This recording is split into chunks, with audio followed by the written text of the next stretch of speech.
ഇതിൻ്റെ ഉള്ളോട്ടുണ്ടല്ലോ കോയക്ക.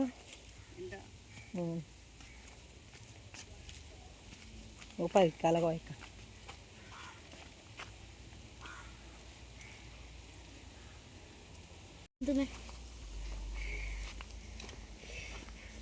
കഴുകണോ? കഴുകണം. കഴുകണോ?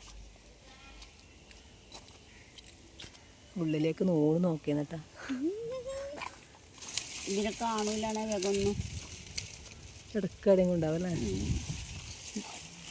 പാമ്പിന്റെ കൂട്ടയാണേ.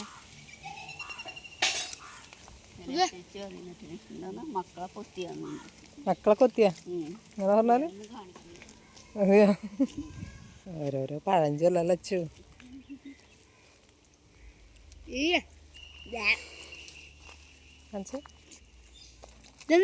മാങ്ങ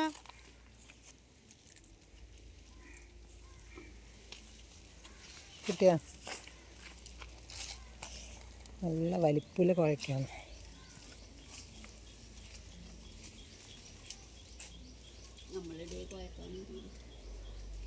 കോവക്കാന്ന് പറയും.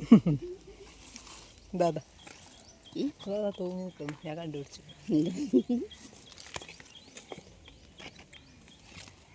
അച്ചു പറിച്ചതാടാ.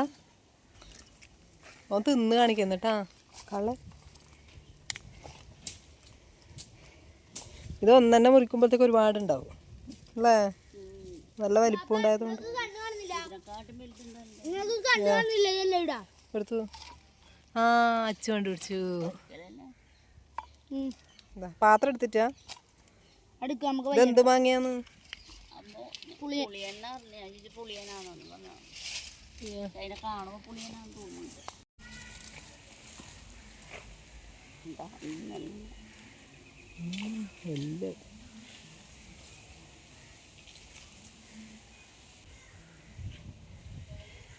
കഴിഞ്ഞാ? ഇവിടെ ഒരാൾ കോവക്കയും തിന്നിട്ട് വിശ്രമിക്കും. നോക്കറ ആ മാവിൻ്റെ ചോട്ടിലിരിക്കുന്ന നല്ല രസമുണ്ടല്ലോ കാണാൻ.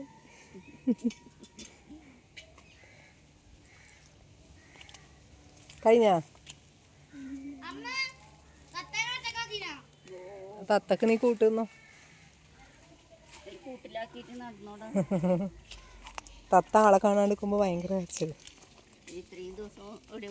അതന്നെ ആട് വിട്ട് വെച്ച് ഇപ്പൊ വന്ന്.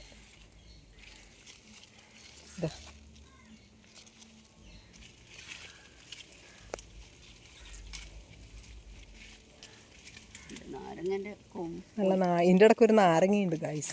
ഇതാ കണ്ട നാരങ്ങയുടെ മുള്ളു കണ്ട. ഇതുവരെ അതിന് നാരങ്ങ പിടിച്ചത് ഞാൻ കണ്ടില്ല.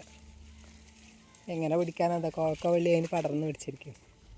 അതിന് കാറ്റുമില്ല വെളിച്ചുമില്ല. ഏത് കോവക്കയാ? അതിൻ്റെ ഇടയ്ക്ക് ഒരു ഹനുമാൻ കിരീടം ഉണ്ട്.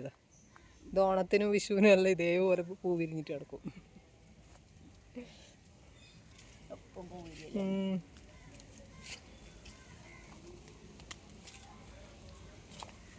അതിൻ്റെ ഇടയ്ക്ക് കുറേ ചേരിയുണ്ട് കത്തിക്കാൻ. ഇത് നിങ്ങൾ കൊണ്ടിട്ടതാ?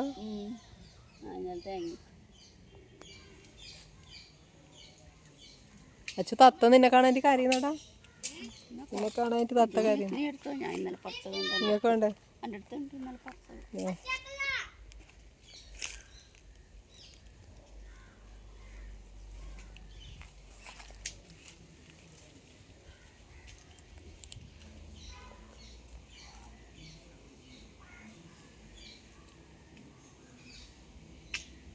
അപ്പോൾ നമുക്കിതാ അത്യാവശ്യം വറുക്കാനുള്ള കോയക്ക കിട്ടിയിട്ടുണ്ട്. കോയക്കയല്ല കോവക്ക. നമ്മൾ കോയക്കാന്നാട്ടോ പറയുന്നത്. കാഞ്ച പുഷ്പേച്ചി എത്ര പേർ കിട്ടി നോക്കട്ടെ.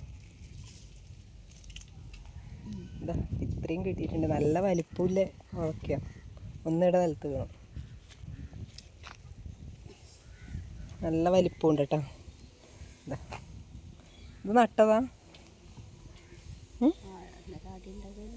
അതിൻ്റെ വേര് പോയിട്ട് മുളച്ചതല്ലേ? നട്ട തന്നെ ചാടി എടുക്കുന്ന മുളച്ചല്ലേ? നല്ല വിത്താട്ടാ. കണ്ടാ നല്ല വലിപ്പമുണ്ട്.